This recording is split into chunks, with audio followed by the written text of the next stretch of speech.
Hello, and welcome to RPG Book Club. Let's start that over. I almost said the video game. The video game we play a little bit of a podcast. That's meta. Anyway.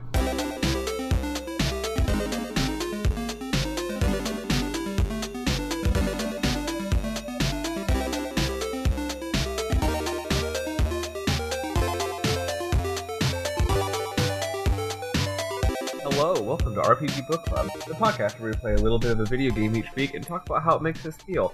I'm Maddie. I am Sam Allman. I'm Elias, Sailor Eli Warren. I'm special guest David Bernard Houck. Oh yeah, that guy. And this week we're going to be continuing playing Dragon Quest V, Hand of the Heavenly Bride, depending on what version you're playing, at least.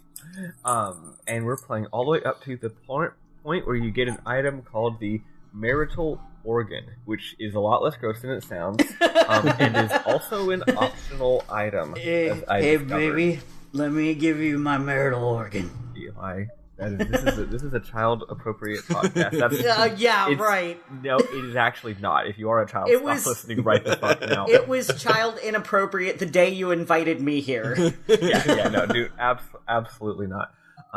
I mean, we started the podcast with Persona 3, where you summon your Pokemon by shooting yourself in the head. So we've started not kid appropriate. Yeah, that was a good one to start with for that very reason. Now that I think about it, you'd hate to start with like Pokemon or Dragon Quest, and the kids are like, "I love this podcast," and then it's like, "All right, we're playing Nocturne, playing Shadow Hearts, or some shit like that." We're going to be playing. We should play Shadow Hearts. We should. It's on the list. I should definitely play Shadow Hearts. Everything Bernard has told me of it makes it sound fantastic. And the girl on the cover of the box is hot. And that's all that matters. That's all that matters in this video game. Anyway, before we get started, how y'all doing? I'm doing great. I went to therapy last week when we weren't talking about going to therapy every week. And she was like, you're doing really, really good. What about we make these once a month now instead of once a week? And I'm like, that makes me feel accomplished. So wow. I won therapy, everybody. I did it. I beat it. Yeah, but I'm still going to go because it's still important and everyone should still go. Even if you feel you're good and you only go for once a month, you should still go. It's important to set aside time to take care of yourself. Mm-hmm. What about you, Eli? I had a really good week because I got my new shift, and it turns out I get to work Monday through Friday, 8 to 5. Hell for the first time in 10 and a half years. I get real fucking weekends, and I'm so excited about it. Remember like 2 weeks ago when you're like, man, shift bid's gonna go so bad for me, I'm not gonna get nothing, and look at you, you're on top. So I found out... You're the Inferno's Dante. They use attendance points to determine tiebreakers, and I thought that they were counting attendance points all the way up until shift bid ended.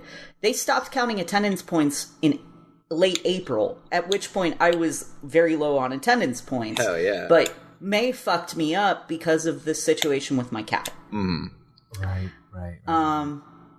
And speaking of which, I got her ashes back yesterday morning, and I had myself a big old cry over it, but she's in a little monument that's sitting on our shelf, and I got a little keychain with her paw print and her name on it, and when I got her and when we lost her, but so I'm still not dealing with that very well, but everything else is going pretty well. That's good. Yeah. Well, the pretty well part, not the before part. Thanks for that clarification. Yeah. What about you, Maddie?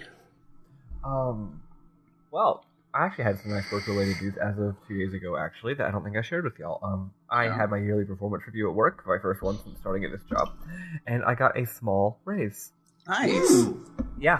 Actually, not really that small raise. It was $250 raise. Oh wow! But it's only for one of the things that I do. Okay. We get billed at different rates for different things that we do.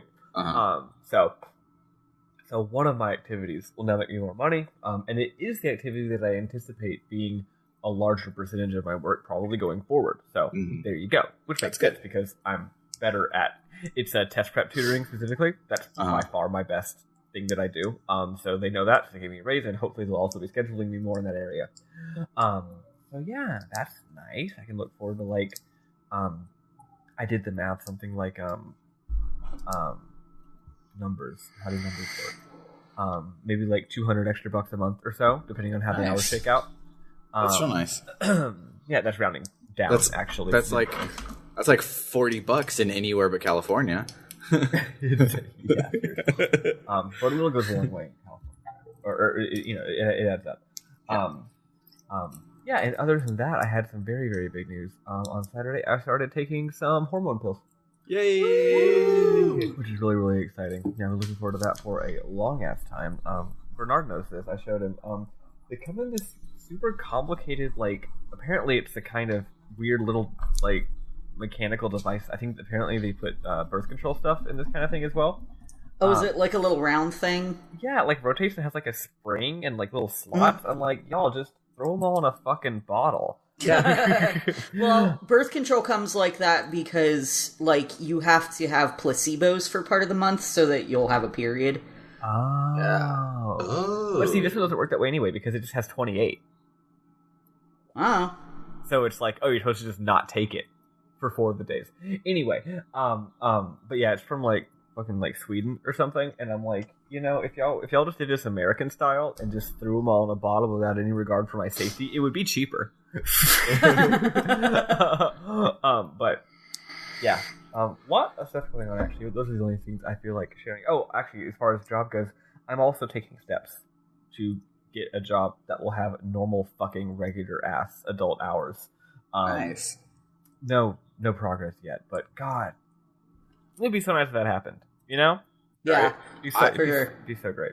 Also, speaking of tutoring, I have potential to, like, it sounded like I 100% got the job, but I haven't heard anything back, so I don't know. But I'll be teaching bass at the Austin School of Music, hopefully, here soon. Oh man, that's super cool. Yeah, that's and really cool. Yeah, and I don't remember how much she said I would make per tutoring session, but it sounded like a shitload, and that would be really good. I would love to make a shitload of money. So Damn I love it, now shitloads. I can't. Yeah, I can't ask you to teach me how to play bass because then I'll have to pay for it. yeah, please do. Damn it. Yeah, I was like commodifying our natural relations. Yeah, when my neighbor, who's my hookup, was like, "Oh, you play bass? Would you want to teach?" I'm like, "I only play punk bass." She goes, "It's the #1 requested thing." I'm like, "Cool." If somebody comes in and is like, "How do I play slap bass?" I'm going to be like, "Different tutor." I don't know. I don't know. These are your notes. These are the way your fingers move, and you never change. What's the modulation? I don't know. What's a note that isn't 1, 4, or 5? Couldn't tell you. But I did when she was like, yeah, I think you'd be a great fit. I went to musictheoryreminder.com or whatever, and I did their like 10-part like refresher course on God. music theory because I'm like, just in case. But what about you, Bernard? Unless Maddie had something else. Oh, I was going to say, just a reminder that I am the biggest music theory nerd on the planet, aside from people who actually do it professionally and actually get paid for it. So if you ever have any questions, remember, you can always ask me. For sure. What about you, Bernard? How was your week? My week was great. As I think I might have mentioned on either this or my other podcast, Have You Played Resident Evil, available on iTunes and Spotify. I am aspiring to become a voice actor. And I spent a lot of time and money and effort getting my recording booth at home set up, and it's all done, and I love it, and it gets really hot in there, but I love it anyway. And you might be wondering, if you spent all this time getting a recording booth set up, why is your sound quality way worse this week? It's because I don't have a good enough internet connection in there to do the Google Hangout. And so, but my microphone is all set up in there, and I can't, it would be a huge hassle to move it, so I'm using my webcam mic. Hey, webcam Awesome. mic. You'd love to see it. Yeah. I'll I'll mail you a Ethernet cable. I need a really long Ethernet cable. I have a 200-foot Ethernet cable from back because when we first moved to Austin, there were 5 of us all renting a 4-bedroom house, and I had a desktop which did not have Wi-Fi. Everyone else had Wi-Fi, didn't care. But so the Wi-Fi router was centrally located. I was not. I ran a 200-foot Ethernet cable to plug into the router. I wasn't going to not use my computer in my room. Like, that's stupid. Yeah. But shit. Yeah. So before we get started, we have a beefy episode today. So I wanted to do this early, and it is roundabout time for us to announce the next block of games for next season. Roundabout.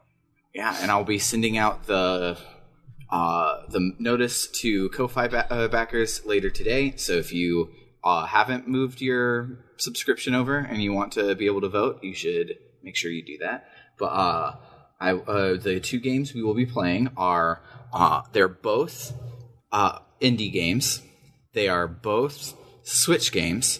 They are both people who looked at everybody that does a throwback to 16-bit RPGs, realized they all sucked, decided to purposely try and make it better. Both of them are kickstarted. Both of them come out in the last 2 or 3 years. And so this is a very thematic block, is what I'm saying. Aren't they both made by Western developers as well? Yes, they're both Western developers making Japanese role-playing games. And they are Cosmic Star Heroine by Zavoid Games and Shadows of Adam by Something Classic, I think is their name. Let me double check that. Fun fact, one of the 2 games, I won't spoil which one, is by a developer that I have a deep and abiding hatred of. And if the game is bad for the same reasons as their other games, you get to hear me get real mad. Yeah, Something Classic is the developers. Awesome, but I've heard that this one is like leaps and bounds better than all of their other ones. So cool. Yeah. And for the record, I'm not like saying we shouldn't do it or anything. It's a fun fact. Yeah. And my feelings are extremely like random and arbitrary and personal. Yeah. Yeah, I'm really curious about that. As they always are. But yeah, like I said, both are available on Switch. Both of them are available on Steam. Cosmic Star Heroine is available on Vita if you're on the Vita island like me. I think that's it for all of them. Cosmic Star Heroine might be on PS4, but it's pretty limited on both.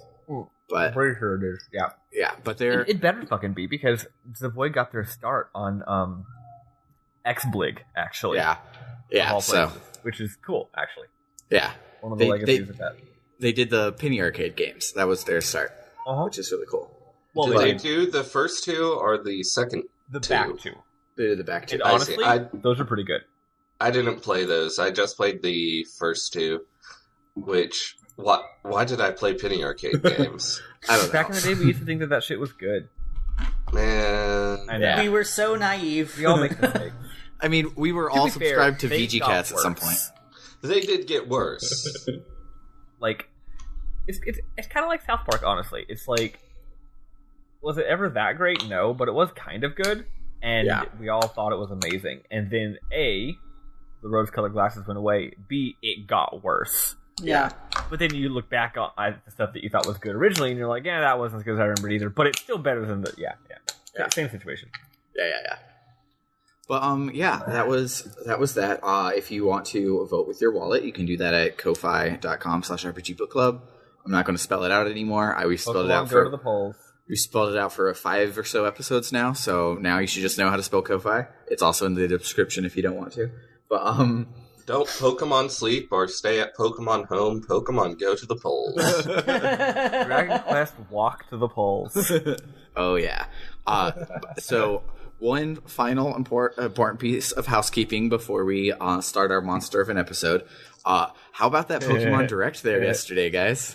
Oh Pokemon! my god! Dynamax is stupid. It's so stupid. I love it so really much. It's like, what if Mega Evolution wasn't interesting? Yeah. Basically. Somebody but was I want to hug a giant Pikachu. Somebody tweeted, they were like, wait, so they're just getting rid of Z moves? what's the point of investing in these mechanics if they're just gimmicks, made to like sell toys and stuff? And I'm like, did you not know that's what Z-Moves was? Yeah. Z-Moves suck. Every gin has these weird gimmicks that they make a big deal out of that are always only there for one game. Yeah. Right? And they're usually bad. And this one's going to be bad, but I don't even care how dumb some of the new mechanics are or whether the design of the game is good or bad. Have you seen the graphics? The graphics are good. They're good, folks. There is a wolf with a sword in its mouth. Exactly. Okay? I love it. That's all you need. You love to see it. You love to see it. They really started the whole gimmick thing with Mega Evolution and X and Y. Like, before that, there wasn't really, like, the gimmick in Heart Gold and Soul Silver was your Pokemon walks around with you, and it's really cute.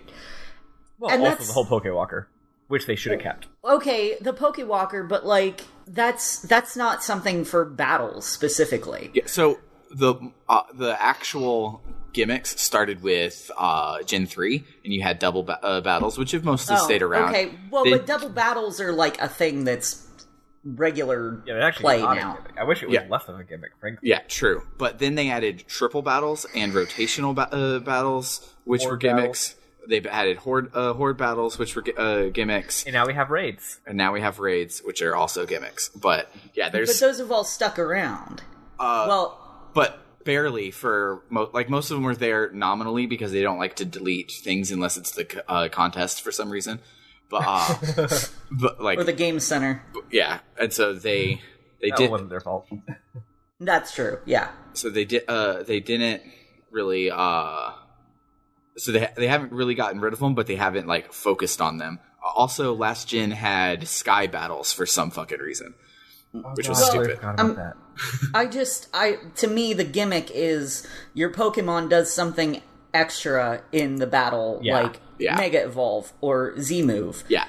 What I think also probably adds to it is you got more and more graphical fidelity up to black and white, where you're like, oh, in black and white, now they move and you have a dynamic camera. And they went to 3D and they couldn't impress us anymore, so they had to come up with new shit. Yeah, I don't know. I do know that I would die for Dynamax Wooloo. Oh yeah. I want a Corviknight so bad. Yeah, I love it. All right, so Jeremy Corviknight. Real quick poll: which Pokemon would be the stupidest and therefore best one to Dynamax? Wailord. I saw a tweet about that. It's like everybody would just die if you did that. Metapod. It would turn into Sin. I was thinking either Natu or Xatu, the little tiny like speck of a bird. Just Dynamax it so it's the size of a Jigglypuff. Yeah.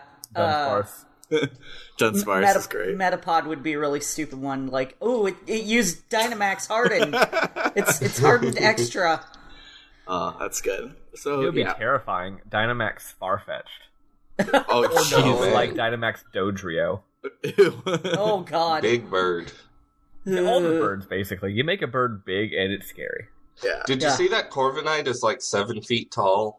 Yeah. Yeah. Well, it carries everybody around. That's too big, man. I fucking love it. A lot of the Pokemon are too big. Well, also, since they mentioned that Corviknight is the fly for this game, that confirms that HMs are still gone, which is super dope. Yeah. I had a feeling that one was a permanent change. Yeah. It's like, that's such a long time coming, such a smart idea. And then, I'm glad they did that. And then also, I feel vindicated because when the teaser came out, everyone was like, "Wow, they went back to random battles instead of on the map." And I'm like, "But you can't. They didn't want to reveal Pokemon. It's probably just turned off for this trailer." And it was because it's back on in this trailer. And I feel correct. Yeah, so that good. looks awesome. Yeah. I like Pokemon Let's Go's lack of random battles. Yeah. Like, being able to see the Pokemon out in the world is really cool. And being able to avoid all the Zubats. Yeah. That's great. Mount Moon is a really easy dungeon when you don't have Zubats every step. Oh my god, I know. But, let's get started on this chonker of an episode. Oh, yes. Lord, he coming. So, I actually have one more point of business. Okay. The RPG Book Club would like to issue the following correction. It's Coburg, not Croberg. I'm an idiot and can't read. Well, I can't hear because I didn't notice you saying it wrong. I definitely said Coburg. I didn't notice Okay. either. All right. Well, I appreciate that you two didn't notice, but I feel like someone is out there going, "What the fuck is he talking about?" He's Coburg? sending us a furious email. I wish someone send us a furious email. Please. I'm tired of Matt just sending puns to the email. Yeah. God damn it, Matt. We're gonna have to make a new emoji for God damn it, Matt. All right. So, we start off this week 10 years after getting enslaved, and we are still a slave, of course. We were 10 years a slave, right? Yes, we're 10 years a slave.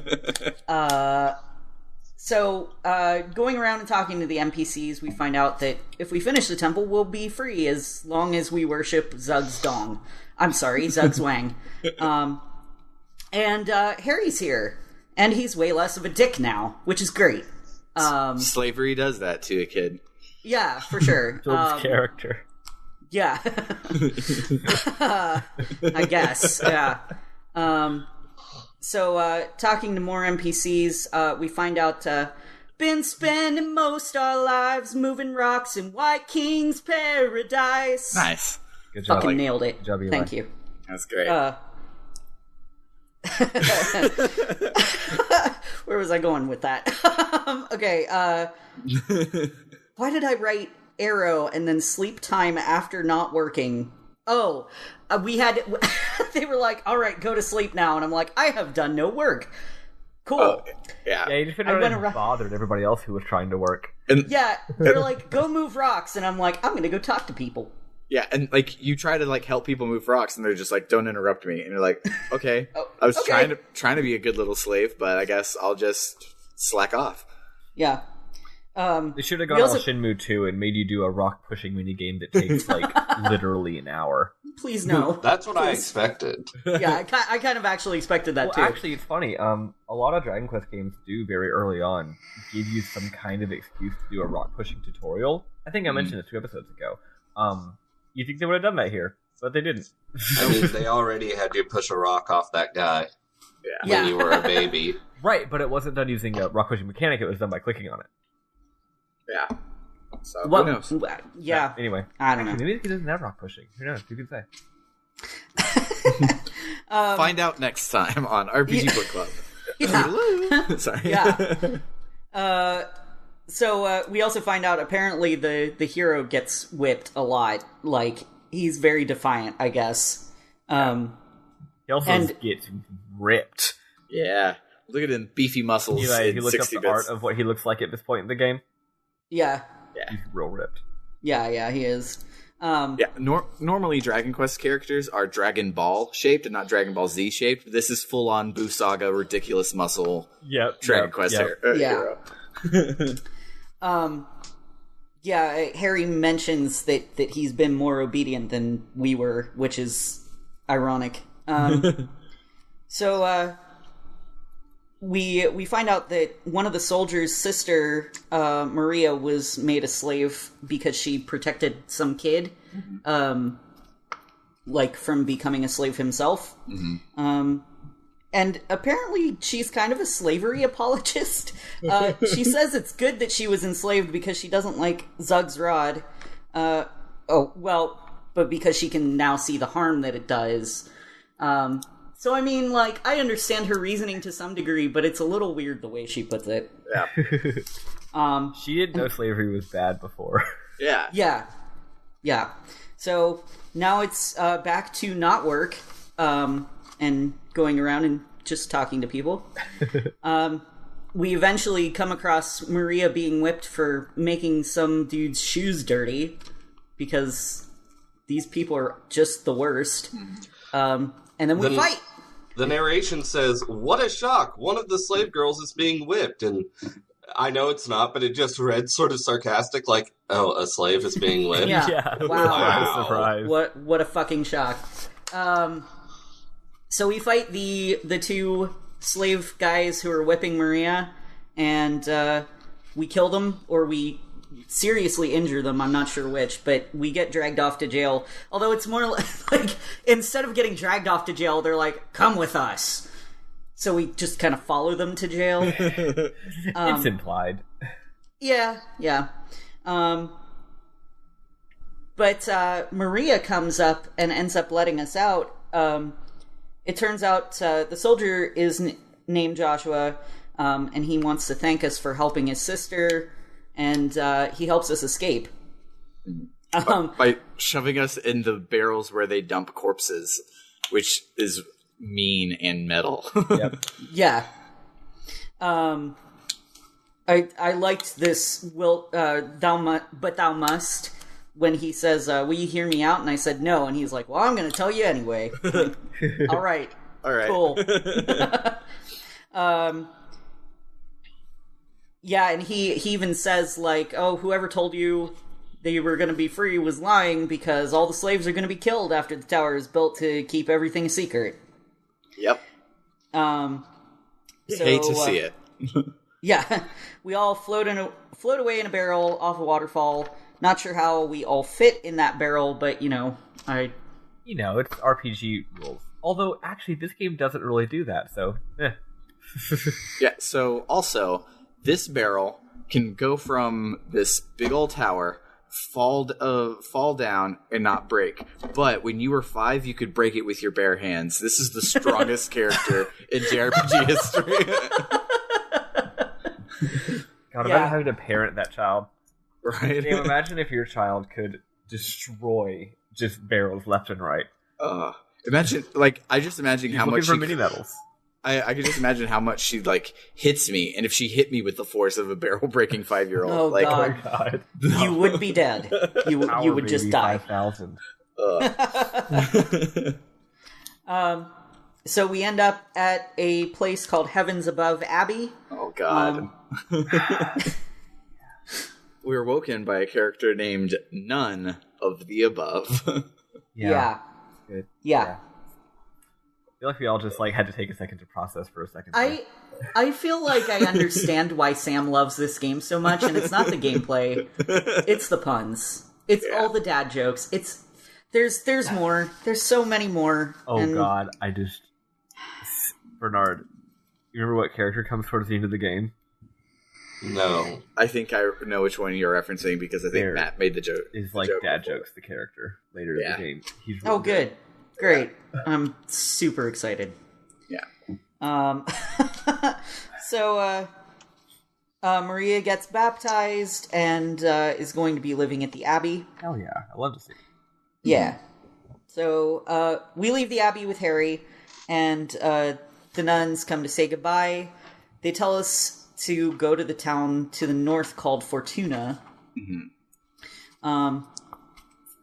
So did we do that? Yeah. Okay. Yes, this is where we go to Fortuna.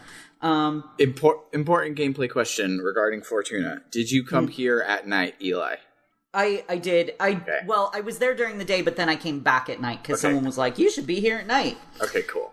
Because that's how you get monsters in your party, and I couldn't imagine doing this chapter without a party of 4. No. I did most of the chapter without monsters because I didn't go to the curiosity shop at night. And I was like, I know I need to get a wagon because Monty the Monster Man tells you got to get a wagon. But I didn't think there's going to be a wagon at a curiosity shop. That doesn't seem like where you get a wagon. Yeah, I actually thought the curiosity shop was going to be like where I sold my Toff's tea set and shit like that. That would actually, make sense. Y'all might be confused about that because I sure was. Turns out this game, and they explained this later in the game. They just haven't yet. So I might as well explain it now. Has a series of items that are just called knickknacks, and later they're literally just optional. Try to find them all collectibles. Okay. So they're worthless. Yeah. Later there's a place called the Knickknackery where you place all your knickknacks. Okay. So they're trophies. And also some of them actually do have effects. Some of them can either be used in battle or equipped. So do check them just in case you can equip 1 or 2 of them. I think I already have one that can be equipped for increased agility or something, but that's very minor. They are just for fun. Okay, Cool. Okay. So I'm not going to worry about it no more. Great. That's how like the Wheelbrook Stone. Some of them actually involve quests. The Wheelbrook Stone ends up being like combined with another knickknack to create the final form or whatever. But it's all just for fun. Okay. Cool. So one of the first NPCs I talked to was a fortune teller who says that a big hand of evil is casting a shadow over the world. And all I can think of is Master Hand from Smash Brothers. Or Monos, the Hands of Fate.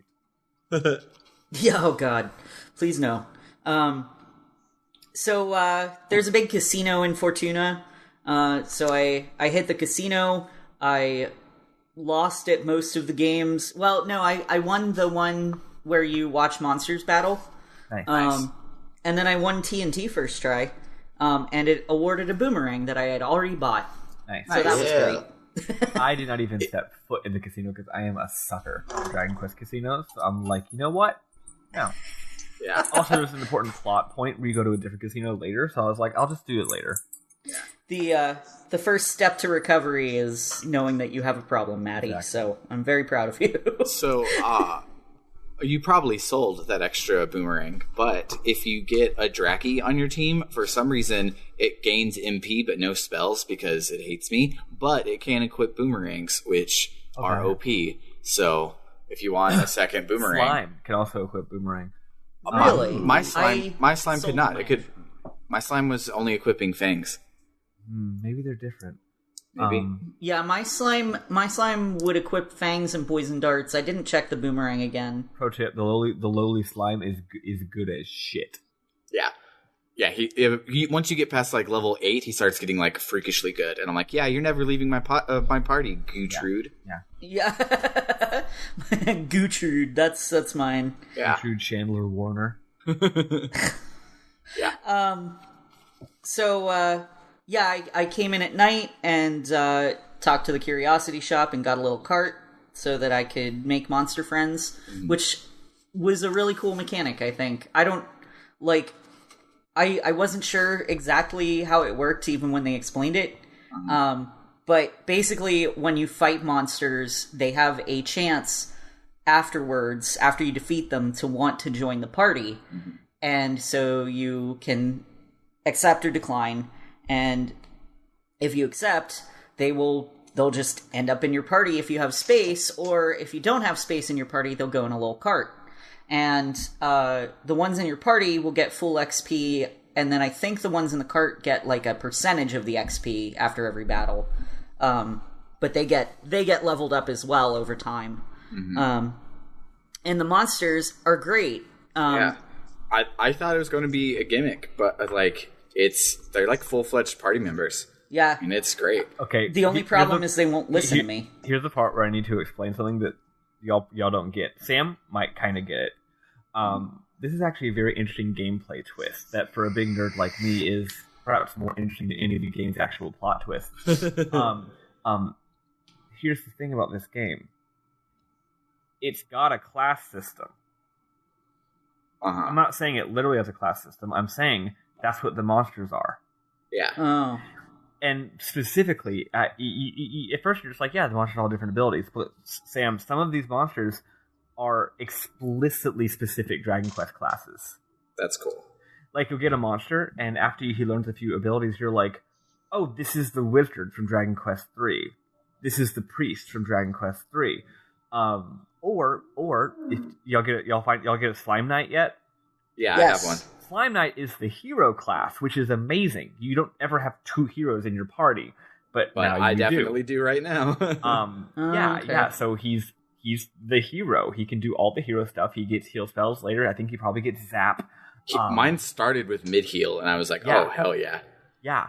So that specific combination of abilities. So yeah. So they and also, like in Dragon Quest 3, not only can you change classes, but you can like go to the class store, go to the party character store and recruit new people. You just get to like, I'm just gonna make someone that's this class. That's just what monster recruiting is. It's like, hey, you want a wizard on your team? But of course there's more variety because the monsters often have many unique abilities as well. But yeah, it is just RNG. I did find out that level differential improves your RNG. So if you go back to an earlier area at a higher level, you'll get hella monster joints. Oh, nice. So just a tip, if you see a monster that you really want, try going back later using the spell that we're going to be talking about that you get as part of the plot. Is there anything else to monster training?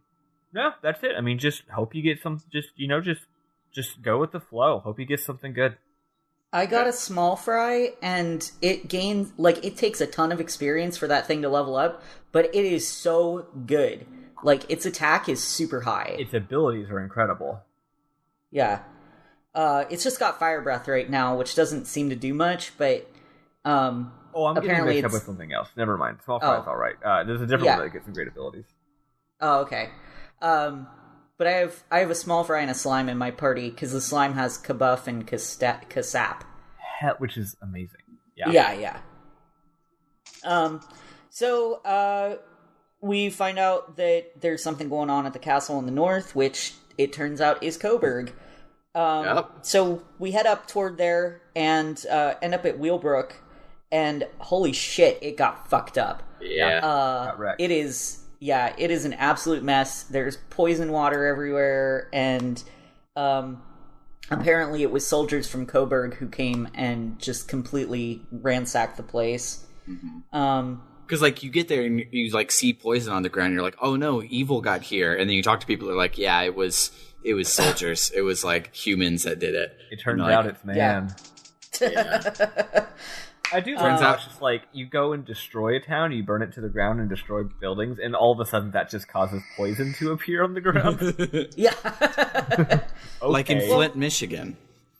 Oh, yeah. That's depressing. I was going to say maybe it was like Doma Castle, and that was what happened. Like Kafka came and poisoned the water. Places that are destroyed and suck have poison in Dragon Quest. That's just how it is. Okay, cool. And apparently people were blaming Pancraz for it because of Harry going missing. There's the cave that we had gone in way earlier in the game. There's now more of it open to us because there's a little raft that we can reach, and the old guy who was before blocking the door to that area, his whole life blocking that door. Yeah. Now tells us that we should go in because Pancraz has left something for us. So we go through this cave, and we find a little hidey hole he had. And he left a letter for us, which was really sweet. But apparently Mata had some sort of powers that the bad guys wanted. We don't know what bad guys, just evil people wanted her power. So we need to find someone who can use the Zenithian equipment, whatever the fuck that means.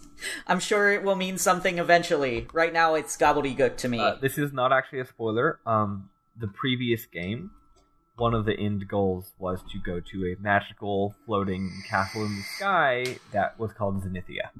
Oh, okay. That was in Dragon Quest IV. So, okay, I'm seeing Zenithia appear again in this game. Gotcha. It's like some sort of continuation. Yeah. Yeah, the first three are an explicit trilogy, Dragon Quest 1, 2, and 3, and the second three are an implicit trilogy where they all reference Zenithia, but otherwise they're unrelated. Yeah. Cool. So if you would play the previous games, you'd be like, oh, I see, this is the important sword, right? Yeah. Yeah.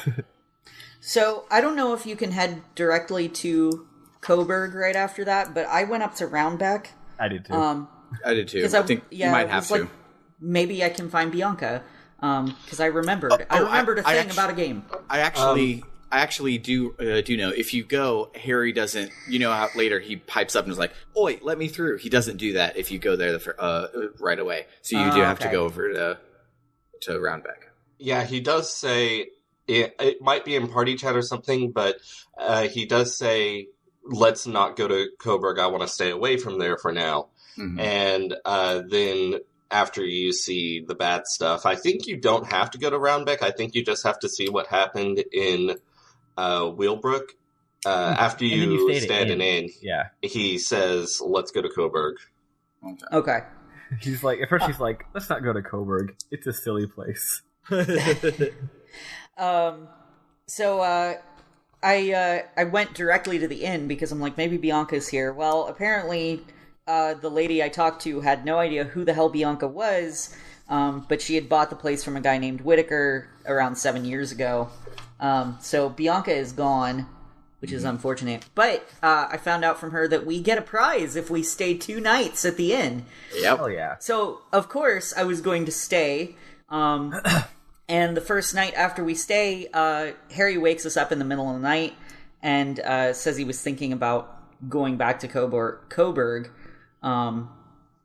So then I stayed a second night and got a famous grape-scented Roundbeck Zizwiz pillow, which is definitely a string of words. Maybe. Based on the item description, it might, like, put enemies to sleep. I haven't tried using it.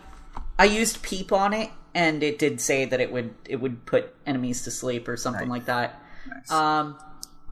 I think I didn't talk to enough people in Roundback because in party chat, Harry said he'd heard from the this may have been when I was talking to him at night. He said he heard from the townsfolk about his father's death and people don't like Wilbur as king, but I didn't remember anyone saying that. Too. Yeah, he learned it from the townspeople before I learned it from the townspeople. Yeah. I went and talked to them later, and I was like, oh, okay. Yeah. So after staying our 2 nights in Roundbeck's Inn and getting our sweet pillow, which is, I don't know why it would be grape scented, but whatever. But now I want a grape scented pillow. It sounds heavenly. As long as it's like normal grape scent and not like the fake like Dimetap grape scent. I was about to say, I just want Dimetap all over my pillow. Yikes.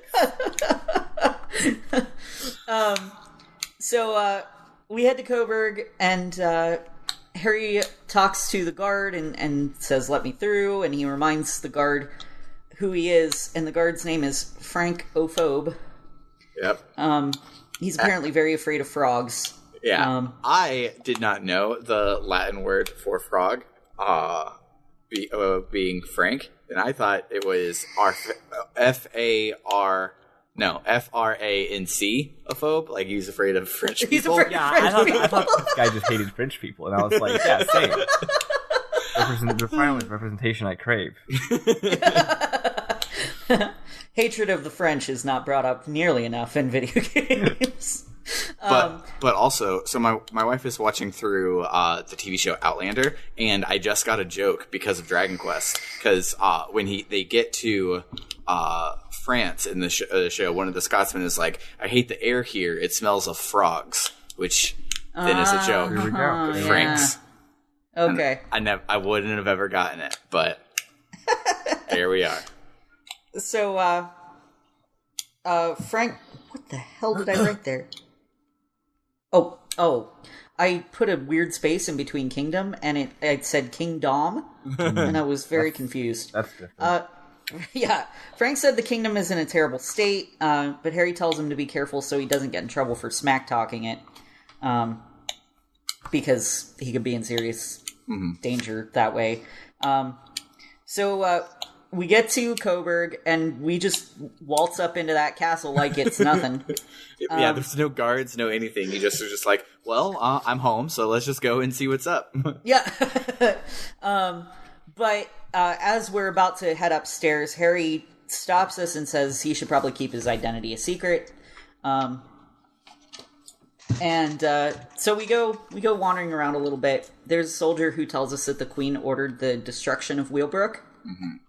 Which, I knew that queen was bad news the first time I met her, and she was like, oh, my Wilbur is great. And then she had Harry captured and sold into slavery. So, one thing that I love is, we'll find out in a second that this is yet another doppelganger, as we've seen throughout the whole thing. But the real queen, she's like, I mean, yeah, I tried to kill you and get you sold into slavery, but I was just doing what I needed. I'm good now. And just like I learned from that. I grew as a person. Not like, oh, that was the doppelganger too. Even if it was her, just lie to us and say it was the doppelganger. Yeah, because just take that shit to your grave, lady.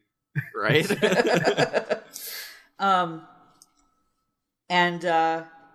So we're blocked inside. Mm-hmm. So we go through a secret waterway entrance under the bridge that I didn't know was there. I kept trying to go into the locked door on the side, like, let me in! Too. Let me in! Like, I saw the raft, and I knew that was the game trying to be subtle and be like, hey, Sam, you can explore a different place than you could when you were a kid. And I still looked in every single place I possibly could to find a secret passageway instead of going under the bridge. Well, I went on the raft and I took like at least a couple of laps around the castle. I'm like, there's nothing. Yeah, I keep forgetting that I can rotate my camera because I don't know how this worked in the 2D one, because there's been a lot of, especially this chapter, there's been a whole bunch of puzzles that rotate your camera and get a different look at it. Yeah, but so, like, this one was one where if you rotate your camera, you can see under the bridge. And then in the tower in a little bit, there's one where what looked like two pillars of it as part of a wall was actually two pillars as part of a door. And, yeah, I'm never remembering to do that. I keep forgetting to rotate my camera, too. So there's a guy in jail who tells us the queen was responsible for Harry's quote-unquote death, which, duh. We knew about that. And then he blamed, and then the queen actually blamed Pancakes for it. Sorry, Pancraz. I'm actually, like, that was the one time I wrote something funny for his name, because I'm trying to be respectful of the dead, but I forgot. So the queen, who is now dowager instead of consort, turns out she's in jail. And, this is supposed to be a big reveal. No, never mind. I was like, because I was thinking, oh, you're supposed to see the queen and then be like, oh god, so there she is underground. But no, this is on the way up. You couldn't have seen the queen yet. So yeah. It's storytelling, not a reveal. Correct. So we're really confused about why she's in jail. But we make our way up. I ran into some Dargos that are actually Dargans. Yeah. Which was neat. Did you slaughter all of them for lying to you? Because I did. Yes. Because they were there. I was like, I wanted to pet the dog, and instead I fought the dragon, so I'm going to murder all the women and the children, too. I wonder if that's, either intentionally or unintentionally. It does feel like a joke, because, we joked about how the game will do that thing where, like, two human people will come up to you and then be like, let's fight, and then you fight them, and they're monsters. Yeah. Because that's the sprite that they had. I feel like the dog thing is almost like a joke on that, right? It's like, yeah, there's a difference between field sprites and battle sprites, so this dog wasn't actually a dog. That dog is a bomb. So King Wilbur doesn't want to see us. Once we get to him, he's like, no, I'm sick. But Harry reminds him of who he is by calling him his lackey. So Wilbur is actually really excited. Yes. He sends the Chancellor off so he can talk to us, and gives us the key to Coburg. And this was the point where I realized, oh god, I've been saying it wrong the whole time. Yep. Nice. Which I felt really silly at that point. So he tells us to go to the vault, and there is a portal to Above It All Tower. Above it all. It's really tall. That's why it's above it all. That's not even a pun. It's just a description of the tower. You can't be angry at that. If it was called Really Tall Tower, like, that's just what it is. Yeah. I guess so. But what makes it a pun is the fact that the nuns of the above worship at the Above It All Tower. Yeah. So then it gets into a gray pun area. Yeah. It's an accomplice. I can still not like it, alright? Even if it's not technically a pun, I can still dislike it. True. So we can't actually get in yet, so we have to head back north and go to the Abbey to talk to Maria. She says... Sorry, what? I was just going to say, who's now a full-fledged nun of her own. Yeah. Yeah, I think we skipped over that part earlier, but yeah, before we leave at the beginning of the game, we watch her become a nun. We sit through her ceremony. Yeah, they had told us that she was getting baptized. But yeah, she's fully a part of the Heavens Above Abbey now. So she tells us that she prayed to see us, and one of the nuns says that we actually need a maiden of the goddess to let us into the tower. What I think is weird, and don't know what it's trying to do with it, is when you get to the tower, it's like, oh, you need the power of the monks or something, but you go to the nuns. And like, yeah, they're similar, but that's not the same idea for monks and nuns. So it was very weird that it called it that. Yeah. Especially because this is JRPG land, so when I hear monk, I'm not thinking a Catholic dude in a monastery. I'm thinking a bald Tibetan dude who's good at punching. Yeah. It's a melee class with healing. That's what I think. But yeah. Sorry, I'm writing something down real quick that I wanted to remember to bring up later. Okay. Okay. So Maria goes with us back to the tower. Once we get in the central area, in like the courtyard, there's like ghosts or like memories of Pancraz and what I assume is Mata.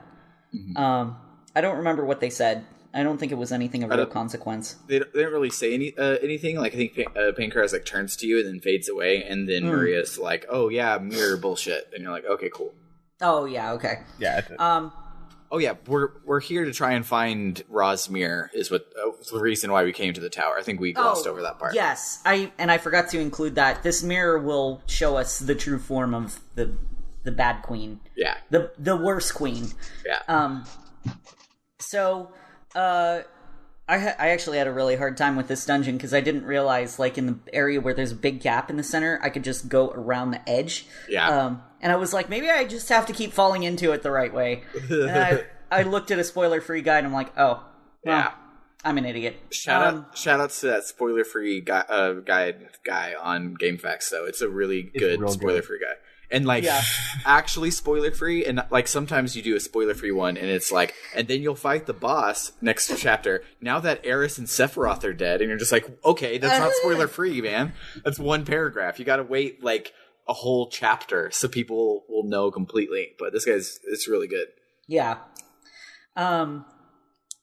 So, we find Rosmir at the top, and we didn't have to fight a big boss for it, which was great. I loved that. So then we head back to Coburg.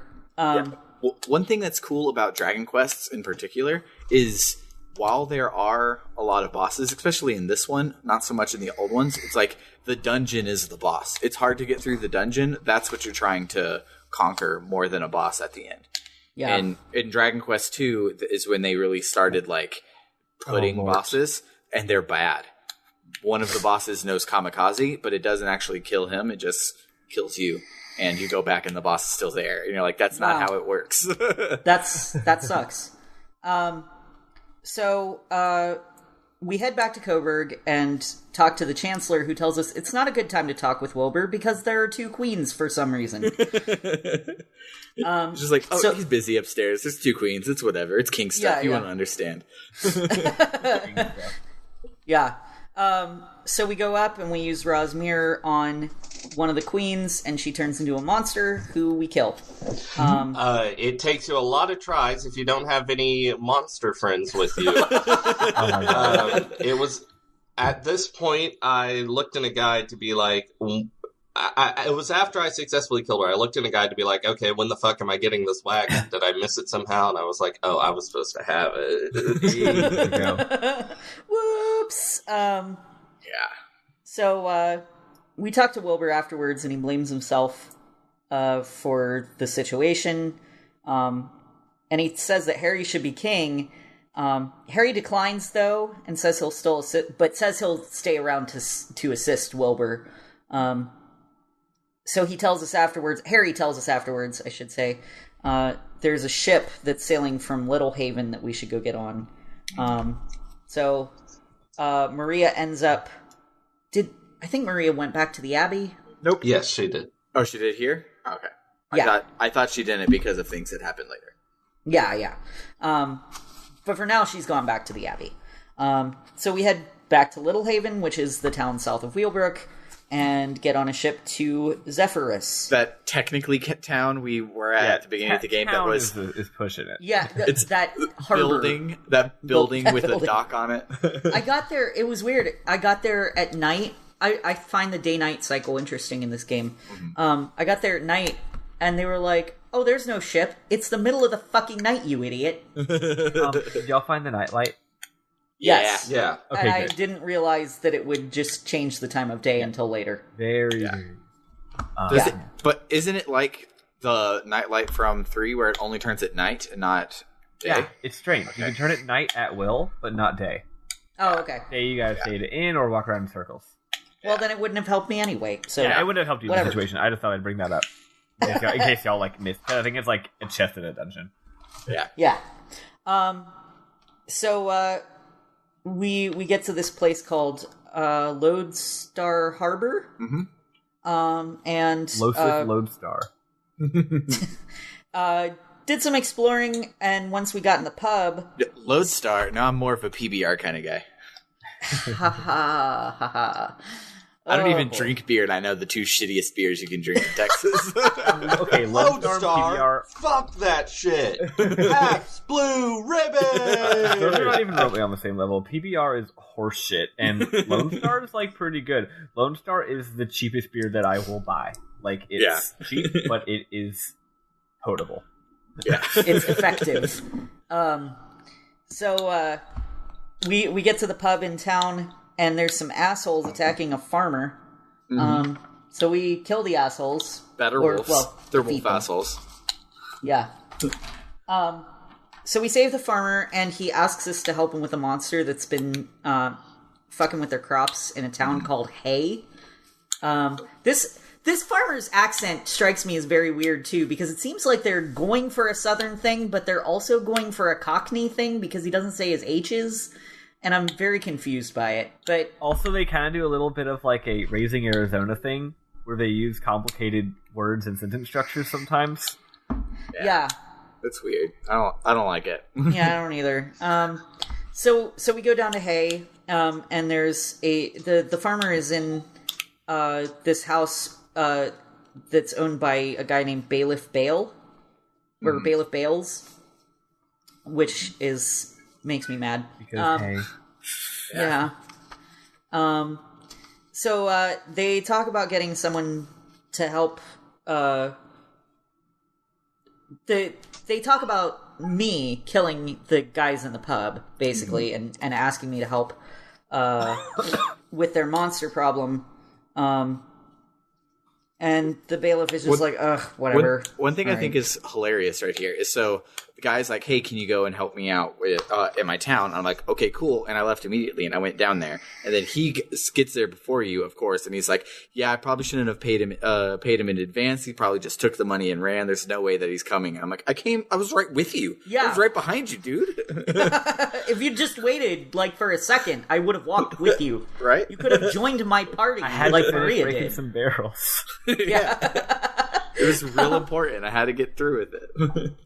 There were many medals to find. I don't even know what they do, but I need them. Yeah. So what's y'all's mini medal count right now?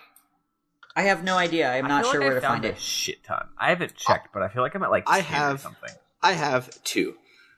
I have all of them. I seriously like keep finding them. Yeah, I keep finding I don't know them how too. many I have, The but I gap, found a number the of gap them. in any Dragon Quest game in between starting to find mini medals and getting to the place where you can cash them in is always excruciating. I'm like, I have so many mini medals. Give me them prizes. Gimme. And I don't remember at what point in the game you actually get to cash them in. I think probably next week. Yeah. I have at least half a dozen. Probably more. But I have precisely 2 because I found the one that's like a tutorial for mini medals way at the very like beginning of this playthrough today, and then I found one where there was a guy who was like, "You want a secret? Go check the flower bed by the church." And I'm like, "Great, it's a mini medal. Thanks, guy." there's another secret on the other side that gives you gold. Yeah, it's 100 gold. It's not really a secret. Yeah. But yeah, I'm the type of person who, if I find out I can find stuff in things, I will start checking everything.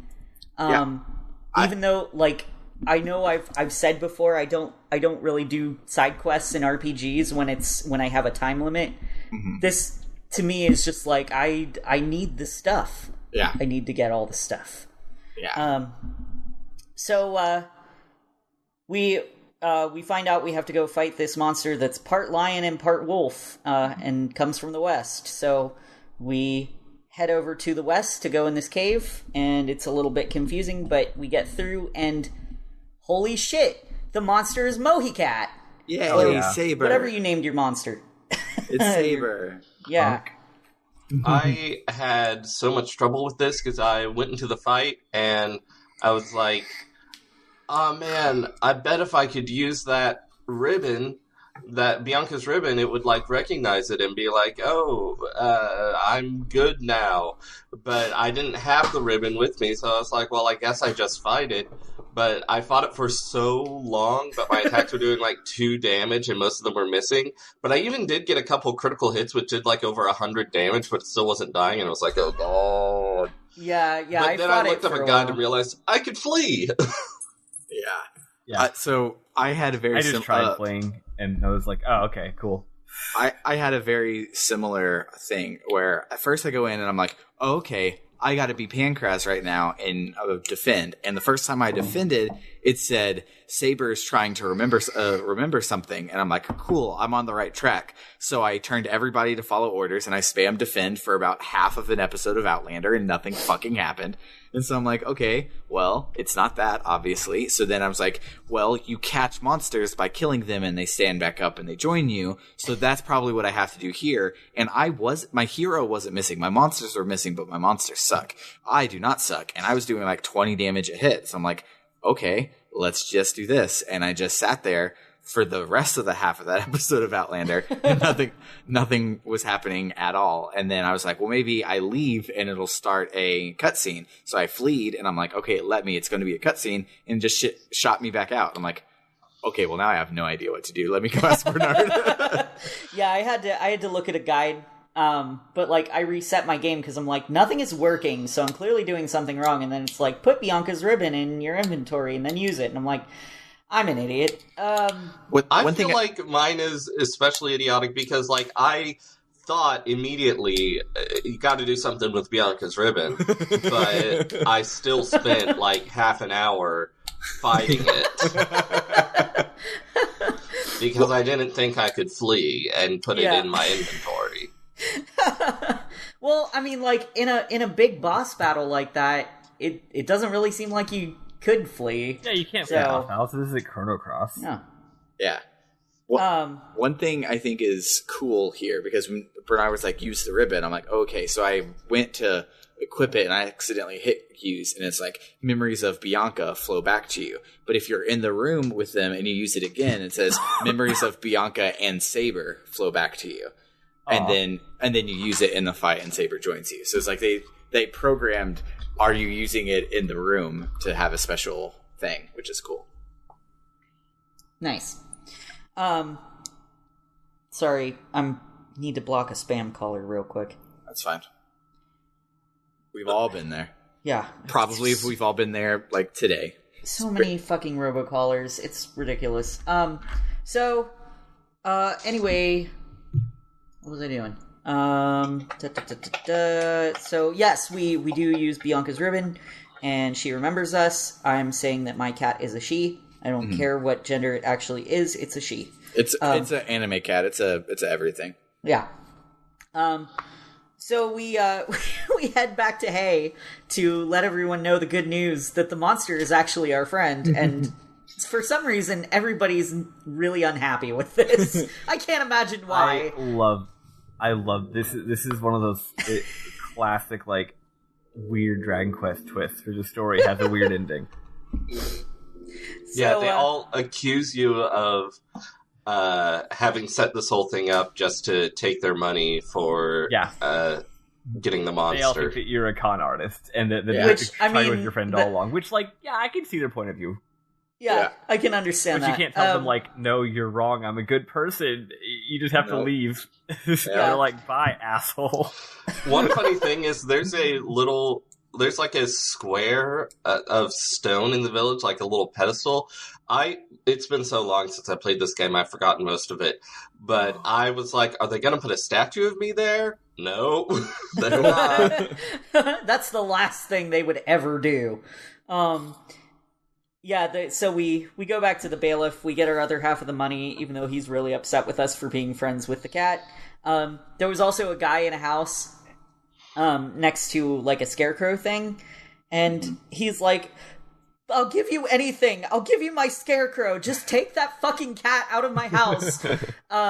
So we go take his scarecrow. Yeah. Wait, really? It's another knick-knack. Yep, it's another I totally missed that one. That's great. That's one you can actually use in battle, too. Oh, nice. Yeah. Does it scare the enemies and make them like miss a turn? Yeah, I believe something like that. Speaking of that mechanic, real quick, I came across a random mob selection that was 4 Yetis, all of whom know a move to scare you for a turn. Oof. And so I just sat there to be scared for like 10 minutes because they scared my whole party and I couldn't do a single thing. And I fucking hate those Yetis. This game can configure a couple of easy enemies into just the right mob that it annihilates you. Yeah. Like, to be like, okay, I party wiped a number of times. Yeah. It's not quite Shin Megami Tensei level, but yes, it can still do that. Since Quick Save doesn't actually, at least on the iPhone version, Quick Save doesn't make you suspend your game and it doesn't erase your Quick Save after you've done it. It's broken as shit. Bullshit. Yeah. It totally should. I'm essentially save scumming as I go through the overworld and through dungeons. Because you can use Quick Save in there and it's great. Yeah. So, I will say the spirit of Dragon Quest. The reason why it's bullshit is it's okay to die and lose on things, but I understand like if say you kept falling down the tower or here the dungeon on the way to Saber, that whole bullshit getting around that safe scumming for like navigation, sure, but safe scumming to get through like bosses and shit, it's better to take the L and come back because you'll be stronger. I suppose, yeah. So anyway, we next head to this town called Zoomingale. And I wonder what spell we're going to learn in Zoomingale. Gee, I don't know. Gale. Yeah, definitely Gale. We're learning in. Yeah. So there's a pub that we go into. I fucking hate this town, by the way. I hate it so much. It's a nightmare. Yeah, it really is. Like, who fucking designed this place? They need to be fired forever. It reminded me of Lohan from Legend of Dragoon, but Lohan was annoying, but cool conceptually. This one was annoying and not cool conceptually. Yeah. The guy's just like, the paths here are confusing. Not like, it's confusing because of cool reasons. No, it's just like, they hate people. He's just like, this shit sucks. There was no city planning. It's Houston, basically. It's Houston. I was thinking of like the desert town from Xenogears. I can't remember its name. I'm sorry. It was a really big, important one too, and I can't remember. Yeah. Whatever. Yeah. Ave town. Yeah, something like that. So, that's right. It was Ave, wasn't it? No, Ave was the country, wasn't it? Ave was a country. I think technically the capital had a name, but whatever. Yeah, anyway, whatever. So there's a book in the pub about Zug's wiener upstairs, and a guy tells us about something called Zoom Brew that they used to sell, but is I guess now illegal. But it was apparently really good. If you check the barrels, one of the barrels has some in it. Yeah. It says life is but a drink, but it's like wiped out slightly, so you can't quite tell. Yeah. So everybody's talking about this guy named Professor Toilet Trouble. I'm sorry, Toilet Trouble, who has smoke coming out of his house for some reason. I wonder if he's going to have like a big bubbling black cauldron in his I don't house. know. His name is Toilet Trouble. I can't imagine what that would be a reference to at all. So maybe I was wrong. Maybe you won't like this game series. I I will note you're taking a lot of offense to all the puns, but you are making puns on the names of everything. I know. Yeah, you have no room to talk. Maybe you're right at home. That's the thing. If they're my puns, then they're fine. Wait, maybe this is another Fuka situation where you're just like, oh, I don't like Fuka because I feel she's so needy and blah blah blah, and we're like, wait, we love Fuka and she reminds us of you, and maybe that's it. So this is the thing. You're like, you just hate yourself. I hate all these puns because they're just like mine. But yeah, no, I'm playing it up. I am 100% playing it up. Good. I'm saying that so that people don't think that I actually hate this game. I am really enjoying it. I'm glad. I just surrounded by puns, and you all don't live with Ken.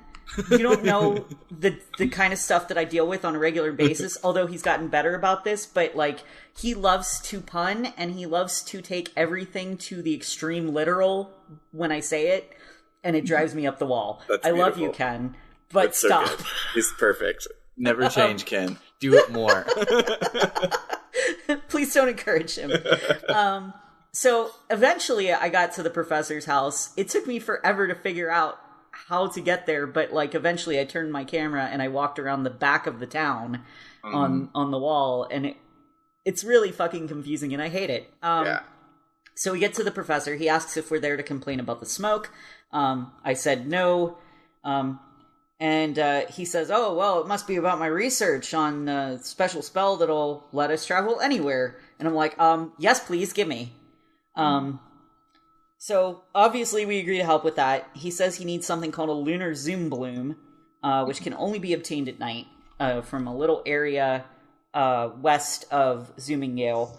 So there was an NPC in this town that's like, oh, toilet trouble is always out of his ingredients, and you have to go on a huge quest to find it. And then he gets there, and he like brings up the map and shows you how far away it's going to be, and like all this stuff. It felt like it was going to be a huge fetch quest, and it's on the other side of the lake, right next to the town. It took like it's 5 not seconds. even a big deal. You don't even go into a screen to get it. It's on the world map. Yeah. Also, like... the game did glitch here for me, actually. I used the night light to make it night, and the light appeared, but I couldn't click on it. Weird. Yeah, I had to wiggle wait for around natural a bit. night cycle. Oh. Also, hey, I was able to do... Oh, I just looked at the map to the original zooming gale, and honestly, here's the thing. Zooming gale in this game, it's a nightmare town, but it's got personality. In the original game, it's just generic JRPG town with nothing interesting about it. Oh, okay. Oh, wow. Okay. Oh, wait, hold on. I'm All looking closer. It's got a little bit, actually. I couldn't tell because of the graphics. It Yeah. does have, like, the multiple levels thing. But anyway, Not yeah. nearly as cool. There's that, yeah. Yeah. And I had a similar problem, Maddie, where I couldn't click it, but I just wiggled around a little bit and was finally able to get the zoom bloom. Yeah. So luckily I had Chimera wings, so I just used one of those to get back to the town, which was great. I have like 11 of them, and I keep forgetting that they exist, and so I'm just like, oh well, time to hoof it back. And I'm just like, I could have saved myself some trouble.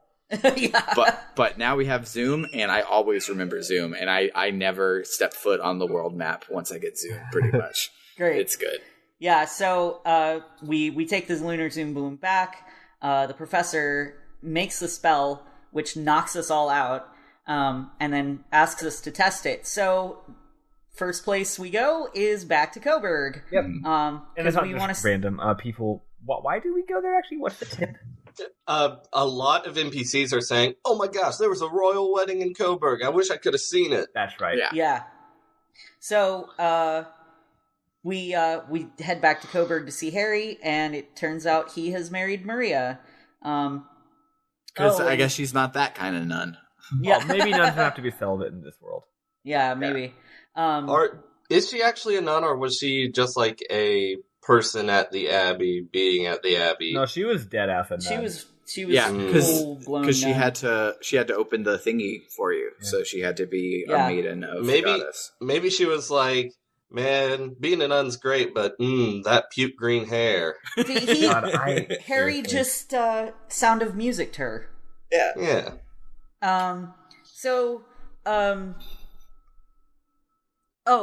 also talked to Wilbur, who told me about the legendary shield in a place called Monster Ferrato. We go up to Harry, and he tells us that he got a wedding souvenir for us, or he saved one for us, and then says it's in the chest in his room. So we go down there, and of course that fucking chest is still empty, but he actually left us a really sweet note in it. Then Harry turns to the camera and is like, "Ain't I a stinker?" Yeah. He left us a really sweet note about, like, he couldn't really say this out loud, but he felt guilty about Pancraz's death, and as he should. 100% his fault. For sure. But he kind of, like, he stuck with the hero, and he dealt with being a slave as kind of like penance for it, and to try and help make up for the shit he put us through. So we go back to Harry. He tells us it's still really easy to fuck with us, but then he gives us the marital organ. Yeah, he gave us his dick. He's like, "We've already consummated. I'm done with this. It's yours now." Yep. Maybe he's trans. Maybe he's a trans man. Maybe so. He's like, "I just strapped this on for the wedding so it'd be poking through my jorts." Here you go. You can have it now. And he was like, "Okay." I mean, I do want to collect all the knickknacks. All the dick-knacks. All the dick-knacks. Fun fact. We were making a big deal about this being the stopping point for the week. Marital organ is a missable knickknack. Oh, okay. You don't need it for anything, but, like, who's gonna read the message in the chest and then not go back and talk to Harry? Right? Who wouldn't do that? But actually, you don't have to. You can get the message in the chest and then warp to the next town and then progress with the game. Nice. So yeah, that's it. Memorable moments time? Yeah. Oh, yeah. I have one that it sounds like you guys didn't even comprehend or know about, which is cool. So, first thing I do when I realize that I'm in Roundbeck is I go to Up to 10 Towers. And in Up to 10 Towers, there are no ghosts because, of course, you freed all their souls.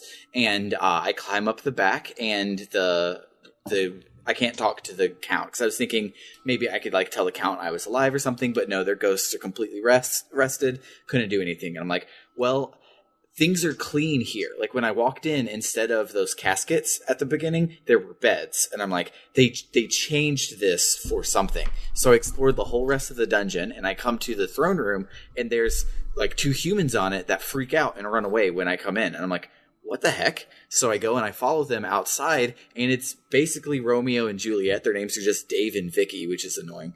But they're in love, and their families don't agree, and they're not in the same class of people, and they're like, it's a forbidden love. So they both had a dream on the same night of this Count and Countess that are like, hey, come out to the towers and you'll be safe. And they get there, and the castle was empty and clean and ready for them, and they've been living in Up to 10 Towers themselves ever since. Wow. I fucking love Yuji Horii, because this is his main writing style. Is like every NPC, while they don't have their own sprite, they have their own story, even if it's just like a 2-line little bitty thing. And it's like, he went through so much to clean up this tower just to give these 2 NPCs that we didn't even know a happy ending. And that's cool. Really cool.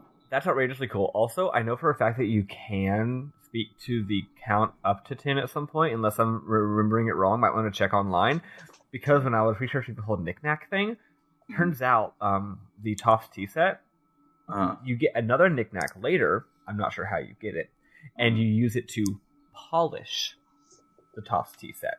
Then it becomes the polished Toff tea set, and that's actually the completed item.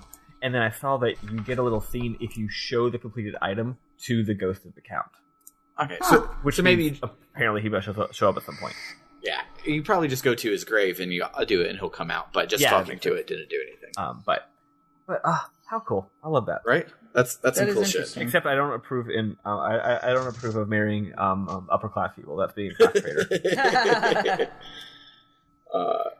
But let's see, what's another one? Oh, when you're in one of the towns, it's not hay, it's the Zooming Gale. So you go to the pub, and there's an old guy there that's like, "Oh, you're looking for the hero of legend? Well, I met him." And you're like, "Oh my god, tell me more." And he was like, he was a really scruffy fellow, but he seemed like he was royal. He was so strong and was always there to help people. What was his name? Oh yeah, it was Pankraz. I think Pankraz is the legendary hero. And I'm like, "Aw, daddy." Pankraz is definitely daddy. I'm going to share one, not that, and then y'all can continue, just because I want to do one and then look for my other ones. As usual, I just love the 3D environments in this game. I love specific shots. The shot of the mountain when you're coming out the waterfall on the side, that's like a one-off little 3D set constructed just for this shot. The water's in the background, and then the foreground is a rock face. It is actually 3D, and then the 3D graphics water is pouring out with the barrel. It's really, really gorgeous. The architecture of a lot of the buildings is cool. I had never really noticed this before, or I hadn't really remembered it from my previous memories, but like, I love how like wobbly everything is in this game. Like none of the buildings are like straight lines. Like every building is like two wooden walls that are like slightly askew, you know. And all the caves are like really curvy. Everything just has this natural organic feel that I really like.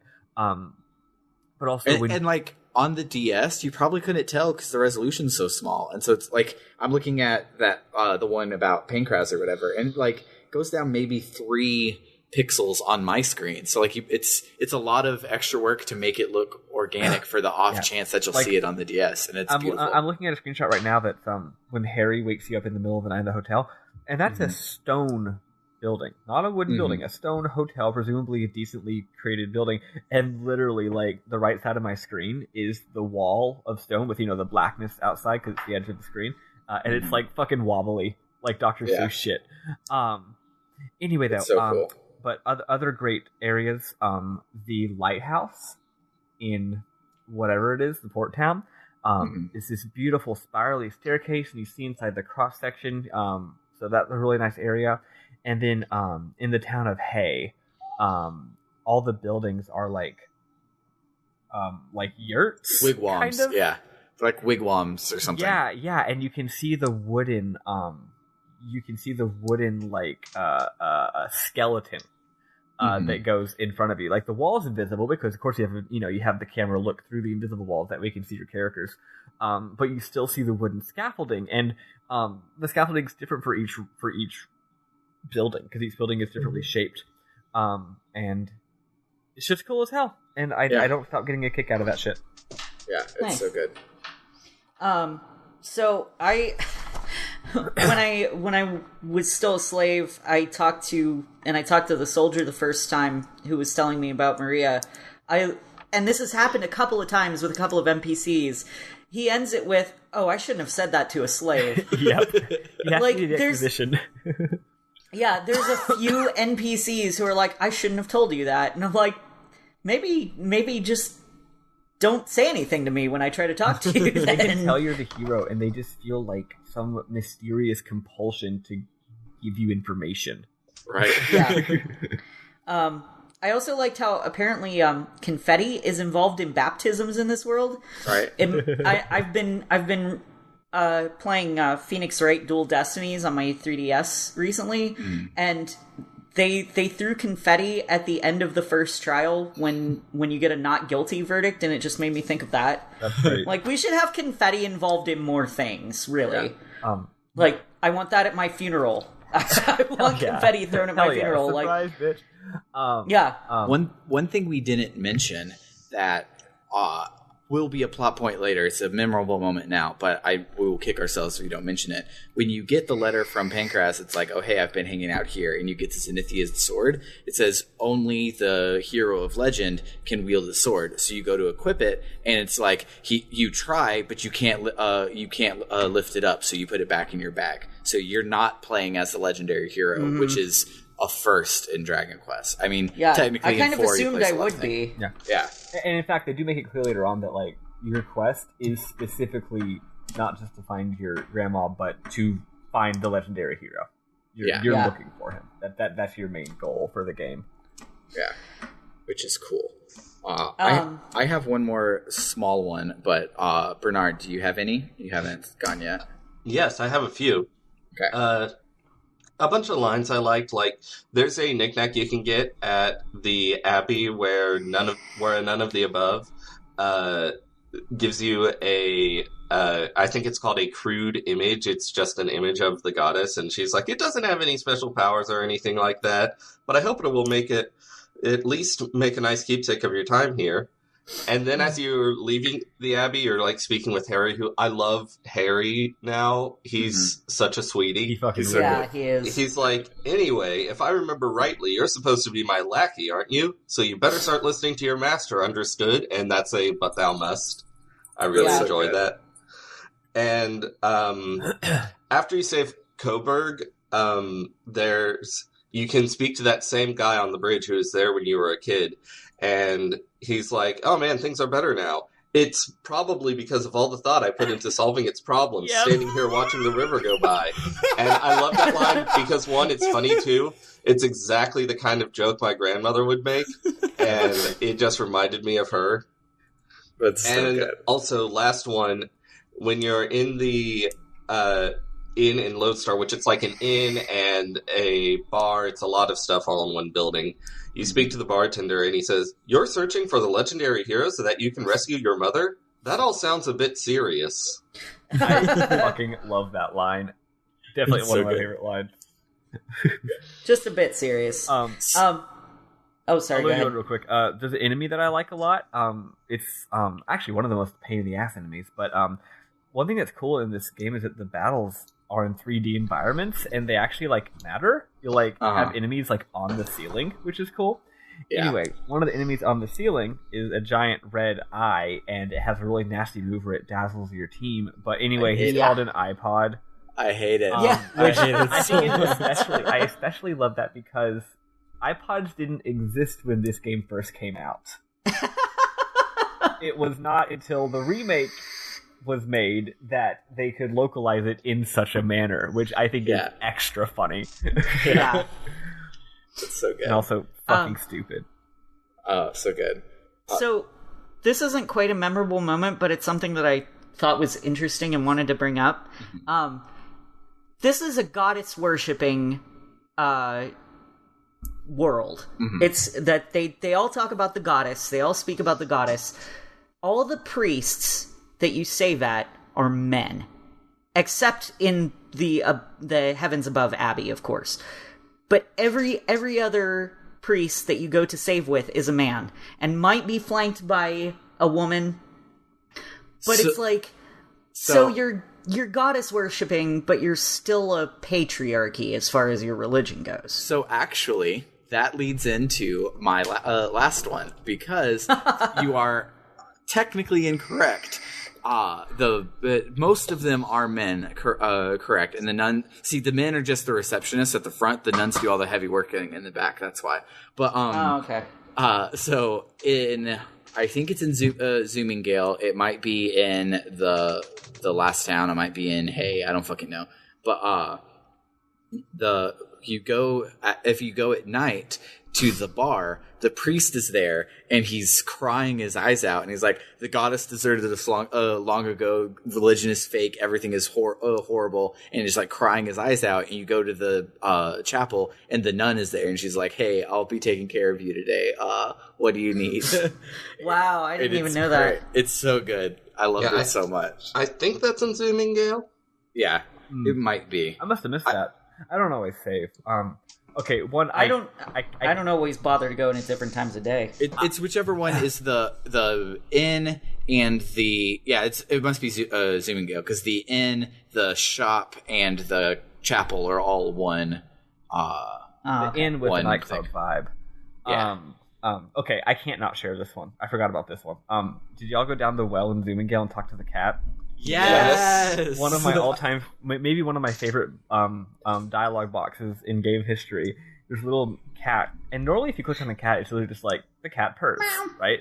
You talk to the cat, and the cat says meow, and you can click yes or no.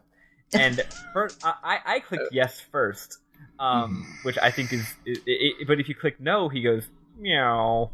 But anyway, but he says meow, and you click yes, and he goes, Professor Toil and Trouble is the real cause for worry. His garden would be just perfect for a cat nap if only it wasn't so smoky. I feel a little bit better now that I've let the cat out of the bag and confided in you, though. Let me tell you something pertinent by way of thanks. All over the world, there are special regional items particular to each location. If you travel around a lot, you should try to collect them. Then you'll be like the cat that got the cream. Just like, what the fuck? This cat just wanted someone to talk to, and you say yes, and he's like, okay, A, I can talk, and B, here's all of my feelings. And also how knickknacks work. And also how knickknacks work. Like, I was hooting and hollering when I got to that part. Yeah, it was pretty great. I love that cat. Oh, one more, sorry, right here. If you read a book in, where is it? At some point, in the Abbey, actually. If you read a book, you actually have a book that's like the book of the precepts of Zugzwang, which is interesting, because Zugzwang is bad, but maybe it's just for research. But I love the way that it reads. It says, First Commandment. It's like Maddie reads some of the book of Zugzwang. First Commandment. Those who disobey the doctrine of the Order will not be granted access to the White King's paradise. Second Commandment. Those who have faith in King Coral will in turn have the love of the goddess. The rest of it seems to go on in much the same way. It's like, Maddie knows how cults work. You read two of them and you're like, yeah, you know, this kind of shit. I was a slave for them for 10 years, so I get it. Yeah. Oh, man. I love it. That's good. That's good shit. Anybody have any others? I think I'm basically tapped out. Yeah, I'm good. I'll peace out on the 3 more that I have. But yeah, that's all I got. Do you have any more, Bernard? No. All right, so yeah, that'll do it. Where are we stopping next week? We get married? Is that what we said? Oh, don't spoil it. No, we're going. I thought we were going to the act break. Let me look. I mean, everybody in this chapter has been saying, you should get married. Yeah. It seemed a little bit obvious. We're going to go all the way to the act break. It's titled Hand of the Heavenly Bride. Yeah, there you go. Anyway, yeah, no, I don't need to look it up. Actually, I was just looking it up before we started doing this, and so where what we had said earlier was marital organ, marriage, then time jump. Would time jump be the act break? Because our first thing said we had 2 for the next chunk. Oh, my bad. No, we're doing. Yeah, that wouldn't be enough. Honestly, if we go all the way to the act break, that might be less than we just did today. So, okay. Yeah, let's go all the way to the act break. It's going to be. I think you get a what do you call it? I think you get a Luna. I think you get a Luna again. Yeah. Again, just like this last act break, it'll be obvious. It's very obvious. Let's see. Yeah, actually, little pro tip. Like I said, I was looking it up earlier. You don't wait on this, because you're gonna think you're pretty far through it, but the thing is, this next week's gonna be really front loaded with plot stuff. But then after all that plot stuff, that doesn't actually take very long. There's a much larger chunk of okay, this is just a lot of gameplay in between plot stuff. So there's a big chunk of gameplay towards the end. So don't let it trick you. Okay. Yeah. Gotcha. Cool. All right. So yeah, that'll do it for the week. If you like what you hear, please consider donating on our Ko-Fi at ko-fi.com/rpgbookclub, or buy a shirt from shop.spreadshirt.com/rpgbookclub. I still don't think anybody has bought a shirt yet. I've wanted to, but I haven't. So you could be firsties. I have a friend who was specifically mentioning it because I had told them about the podcast. Oh, nice. These are like from my friends from World of Warcraft who all mass joined our Discord. Nice. But he was like, "You have the coolest logo," and I'm like, "Oh, we have merch." And he was like, "Send me the link." Oh, nice. So they'll be firsties, probably. I want to share one more quick tip. I'm sorry. Just because I remember from last time I played this game. So yeah, you're gonna get married in the next chapter. You have a choice of brides, and the thing is, the game gives you a very explicit choice. And the reason I'm saying that is because the whole time you're going through the quest, you're gonna be like, "Oh, is this one of those things where like it railroads me to get one bride, but if I do something different and like push around the edges, you know what I mean? Like I can go a different direction, kind of like the Aerith date in FF7, right?"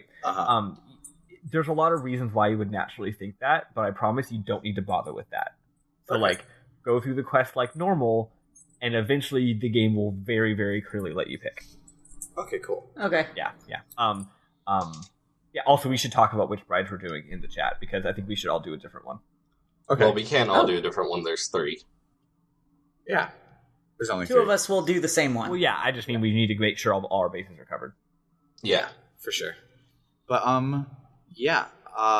If you want to drop us a line, you can do so on Twitter at RPG Book Club or in our Discord, which has a link in the description. The description will also have a link to the Ko-Fi if you don't know how to spell it.